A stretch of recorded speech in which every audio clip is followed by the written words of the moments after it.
네, 일단 사회 먼저 나오죠, 여러분들. 사회.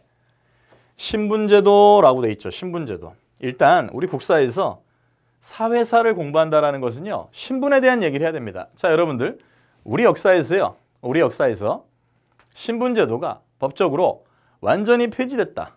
신분제도가 완전히 없어졌다. 신분제도가 완전히 없어졌다. 이거 언제죠? 이거는요, 여러분들, 갑오개혁 때를 얘기하죠. 1894년에 1차 갑오개혁 때 공사노비제도 완전히 없어지고요. 그리고 신분제도도 완전히 없어졌습니다. 여러분들 다 알고 계십니다. 그렇죠? 그런데 그 전에는 신분제도는 공고했고요. 사실 법적으로 없어졌던 갑오개혁 이후에도 신분제는 쉽게 사라지진 않아요. 제가 연령대 젊은 친구들하고 강의를 하고 공부를 할 때요, 이런 질문도 해봐요.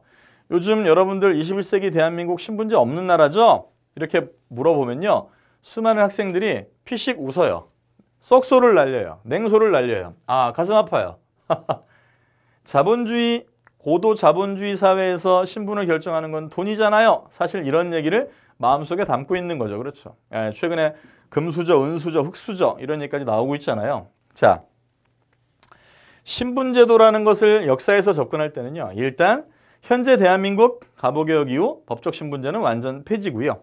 자, 신분제도를 우리가 지금 고구려 무용총 벽화를 통해서 보고자 하는데 당연히 고대로 가면 갈수록 신분제는 공고했겠죠. 저는 이 사진을 왜 가지고 왔냐면요, 보시면요, 이분은요 엄청나게 크게 그렸죠. 신분이 높은 사람은요 벽화에서도요 크게 그려요. 크게. 그리고 모자를, 이런 형태의 모자를 쓰고 있고요. 그 다음에 이 사람은요 작게 그린 데다가 앉아 있는데 무릎을 꿇고 지금 가위, 칼 생각하시면 되고요. 여기 지금 손에 이 위에 있는 음식을 잡아가지고 뭐 하려고 그래? 자르려고 해요. 자르려고. 네, 이 사람은요 신분이 매우 낮은 하인이라고 보시면 되고요. 이 사람은요 손님인데요, 신분이 매우 높은 귀족이라고 보시면 됩니다. 아시겠죠? 그리고 나중에 문화상감 좀 얘기하겠지만 고구려 벽화에 보면은요 앉아있는 입식생활한다라는 것도 이제 확인이 돼요. 여러분, 벽화는요 그 당대 사람들의 생활상을 종합적으로 보여주는 역사 공부에 아주 유용한 도구가 되겠죠. 그래서 이 사람이 지금 무릎을 꿇고 손님을 접대하는데 뭘 자르냐면 여러분들 맥적을 자르는 거예요. 맥적. 맥적은 뭘까요? 우리 제사 때, 명절 때 꼬치 알죠, 여러분들? 산적이라 그러죠? 우리는 그 꼬치를. 여기서 맥은요 고구려 일대 살았던 우리 민족 맥족, 예맥족 할 때 그 맥이고요. 적이라는 건요 돼지고기 꼬치를 얘기합니다.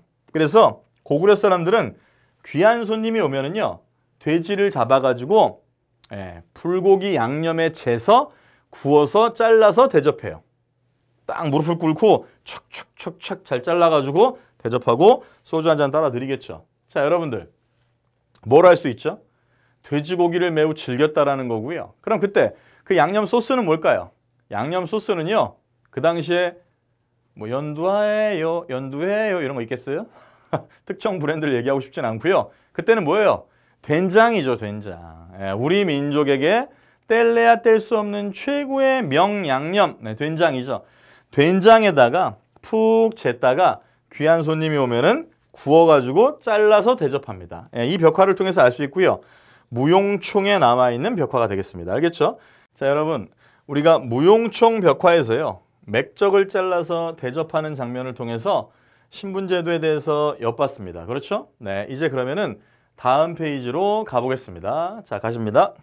보시면요, 제가 세 계층을 간단히 그림으로 표현해 놨죠. 첫 번째가 귀족, 그리고 두 번째가 평민, 그리고 세 번째가 천민, 이렇게 되겠죠. 네, 그래서 첫 번째 나와 있는 건 귀족이고요. 네, 두 번째 나와 있는 건 평민이고요. 세 번째 나와 있는 건 천민. 근데 일단 귀족으로 갈수록 크게 그리는 게 기본이고요. 그리고 여기 지금 맥적을 잘라서 대접하는 사람은 천민이라고 표현하긴 했지만 사실은 천민이라는 표현보다는 그냥 사회 최하층 이렇게 보시는 게 더 좋고요. 그렇죠? 네, 이렇게 좀 보시면 될 것 같고요. 신분제도는 매우 공고했다라는 얘기가 되겠죠. 그렇죠? 신분제도는 매우 공고했다. 그럼 여기서 우리가 이제 참고로 이런 얘기를 한번 해볼까요? 네, 부여.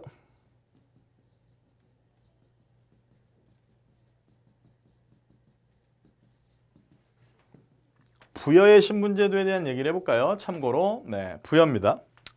요것도 관심 있게 보면 참 재밌어요. 부여는요, 일단 제일 위에 왕 있죠. 네, 왕 있고요. 네, 그 다음에 그 밑으로는 대가, 대인, 내지는 뭐 제가, 네, 또 다른 말로 가라고 하는 계층이 있어요. 가, 그렇죠? 가라고 하는 계층이 있고요. 그 밑으로는요, 누가 있죠? 그 밑으로는요, 호민이라는 계층이 있고요. 호민. 저는 일단 학설 대비 좀 있긴 하나 가장 세세하게 부여의 계층 구조를 표현해 보겠습니다. 자, 호민 있고요. 그 밑에 계층으로는요, 민이라는 계층이 있어요. 민. 호민 밑으로 민. 호민은 그러니까 이른바 귀족이라고 불리는 가와 민의 중간 계층이다라고 보시면 되겠고요. 그리고 하호 있고요. 그리고 하호 밑으로는 뭐가 있죠? 하호 밑으로는 노비가 있습니다. 여기서 일단 여러분들이 아실 수 있는 거는요. 자, 이 표 그대로 보시면요. 하호는 노비와 같다라고 얘기하면 어때요? 하호는 노비다 이렇게 규정하면 그건 맞을까요? 틀릴까요? 하호는 노비다 이러면 맞아요? 틀려요? 틀리죠? 네, 그래서 하호는 일단 노비하고 다르다라는 걸 기억을 해주셔야 되고요. 그리고 일단 뭐 왕은 빼놓고 본다고 쳐도 역시 부여라는 나라 사실은 이 구조는 고구려에도 초창기 고구려에도 계승이 되는데 그때도 역시 귀족 계층은 대가, 대인, 제가, 가가 해당이 되고 호민이 바로 민과 중간 계층이 되겠고 당연히 주로 생산 계층은요. 민부터 노비까지가 들어가고 그중에서도 하호와 노비가 주 생산 계층이었다라고 볼 수가 있겠죠. 됐죠? 네, 됐습니다. 자, 그 다음 갈게요. 자, 그럼 신라는 어땠냐 보자라는 얘기입니다. 네, 신라. 자, 신라의 골품제도 들어있죠. 일단 신라의 골품제도라 그럴 때 이것은 매우 폐쇄적 신분제도입니다. 폐쇄적 신분제도라는 얘기는요. 특정 골품이 아니면은 특정 관등 이상 승진이 안 된다라는 얘기가 되겠죠. 그렇죠? 네, 그래서 폐쇄적 신분제도고요. 네. 골품제도라고 할 때 우리가 알고 계셔야 되는 게 원래는 골제와 두품제로 구성이 됩니다. 골제와 두품제로 구성이 된다. 그래서 골제가 바로 이렇게 성골과 진골로 표현되고요. 두품제가 바로 4, 5, 6 그리고 3두품 이하라고 얘기가 되겠죠. 그래서 성골, 진골은요. 네. 직역한다면 성스러운 뼈다귀, 네. 진짜 뼈다귀 뭐 이렇게 얘기하겠지만 나누는 기준이 무엇이냐에 대해서는 불분명하고 선생님들의 논의가 매우 활발하고 네, 이견이 많으니까 그건 중요하지가 않고요. 마지막 성골왕이 누구냐라고 하면은요. 그것은 진덕여왕이 되겠죠. 마지막 성골왕이 누구냐 그러면 진덕여왕이 되겠고요. 네. 진골의 왕위 독점이 시작됐다 그러면요. 무열왕이 되겠죠. 그렇죠. 네. 그리고 귀족에서 4두품, 5두품, 6두품이라 그럴 때 시험 문제는 항상 6두품이죠. 6두품.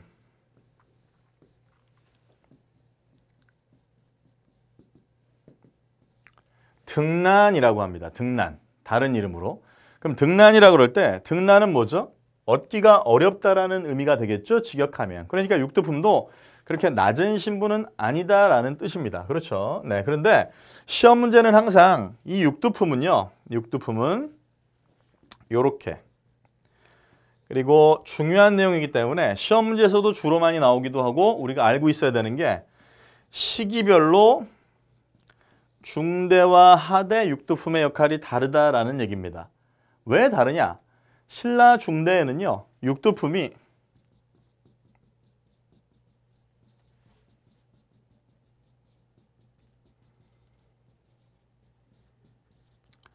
전제 왕권 강화에 기여했고요. 전제 왕권 강화에 기여했고요. 신라 하대에는요. 신라 하대에는요. 6두품은요. 중대의 전제 왕권 강화에 기여했으면 사회적으로 높은 자리를 보장받아야 되고 진출할 수 있어야 되는데 그렇게 못해요. 오히려 골품제에 의해서 억압당하고요. 진출이 안 됩니다. 이러니까 불만이 커지겠죠. 내가 신라의 왕권 강화와 신라 발전을 위해서 이렇게 많은 애를 썼는데도 불구하고 신라는 나를 성골이나 진골에 들어가지 않는다라는 이유로 출세를 못하게 막는다. 그러니 나는 신라를 뒤집어 엎겠다. 그래서 억압받고 진출이 안 되면서 반신라 세력화 돼버립니다.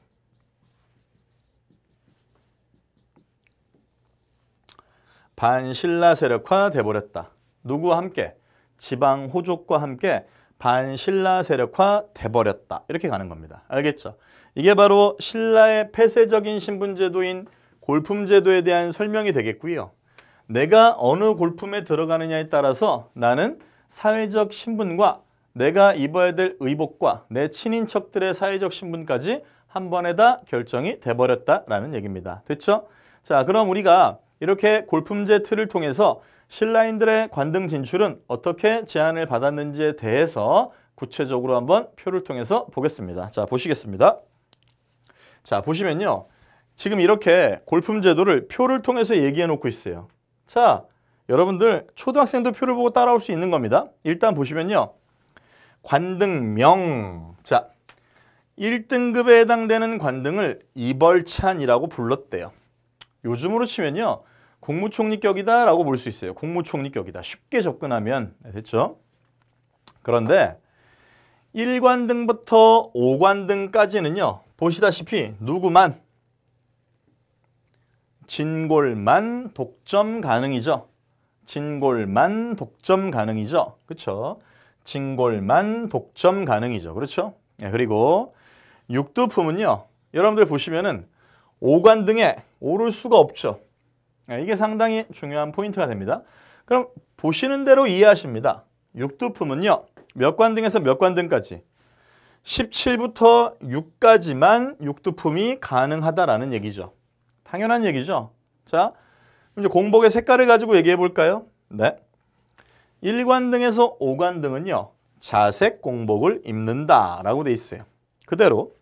그런데 6, 7, 8, 9는요. 비색 공복을 입는다라고 돼 있죠. 그러면 제가 퀴즈 한번 던져볼까요? 육두품은 자색 공복을 입을 수 있다. 맞겠어요? 틀리겠어요? 육두품은 자색 공복을 입을 수 있다. 맞겠어요? 틀리겠어요? 틀리죠. 자색은 여러분들 누구만 독점합니까? 보시면은. 그렇죠. 진골만이 독점한다.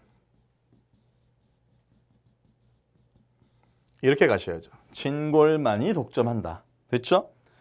그리고 여러분들 그러면 육두품은 비색, 청색, 황색은 입을 수 있다. 이건 맞는 말이죠. 그렇죠? 육두품은 비청황은 입을 수 있다. 자, 제가 표를 보면서 퀴즈를 던질게요. 네. 일길차는 오두품이 임명될 수 있다. 맞아요? 틀려요? 자, 오두품은요. 10관등 대나마까지만 임명이 되는 거죠? 틀린 거죠. 그렇죠? 네. 보시면서 그대로 따라오시는 거예요. 자, 갑니다. 자, 또 하나 던져볼게요. 공복의 색깔은 골품에 의해서 결정된다라고 얘기하면 맞겠어요? 틀리겠어요? 자, 써볼까요? 공복의 색깔은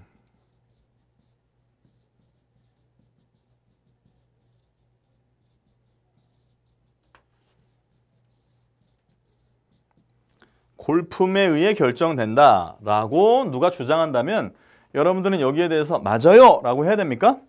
보시면요. 관리가 입는 옷의 색깔은요. 골품에 의해서 결정되는 게 아니고요. 어디에 의해서 결정되죠? 등급에 의해서 결정이 되는 거죠. 등급에 의해서. 그렇죠? 그래서 이 말은 틀린 거다라는 얘기가 되겠죠. 틀린 겁니다. 아시겠죠? 네, 틀려요. 자, 그 다음 갈게요. 제가 제목을 육두품의 한이라고 뽑아놨어요. 한. 한이라는 건 뭡니까? 기쁜 정서입니까? 답답하고 분통스러운 정서가 되죠, 여러분들.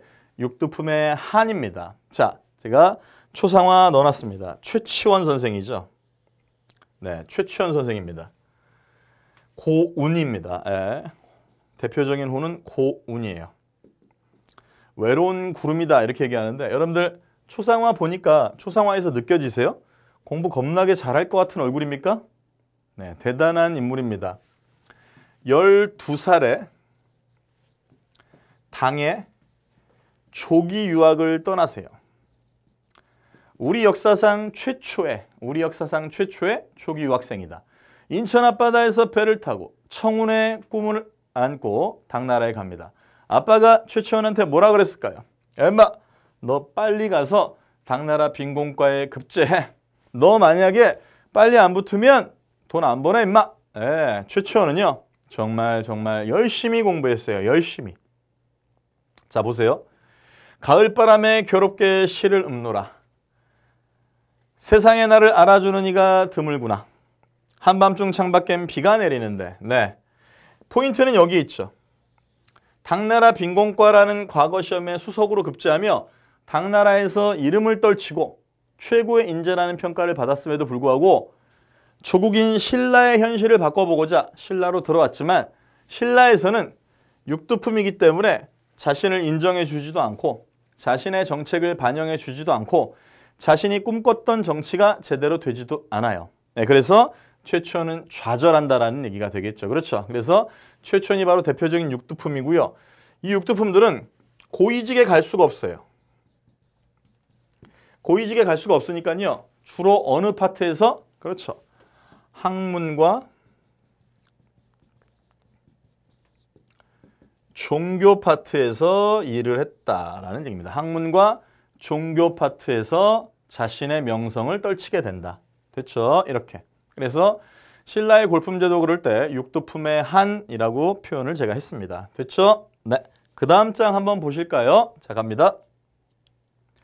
자, 신라의 골품제도는 너가 능력 있어도 주인공은 나야 나. 예, 한 번에 다 표현해낸 거죠. 관직 등급에 있어서 차별을 받았다. 우리 다 공부했죠? 그 다음에 같은 신분끼리만 결혼했다. 네, 공부했고요. 그 다음에 옷차림, 수레와 집의 크기 또한 제약받았다. 이렇게 되겠죠. 그렇죠? 네, 이렇게. 그래서 일단 우리가 신분제도와 관련된 얘기를 마무리했고요. 그 다음 또 넘어가 보도록 하겠습니다.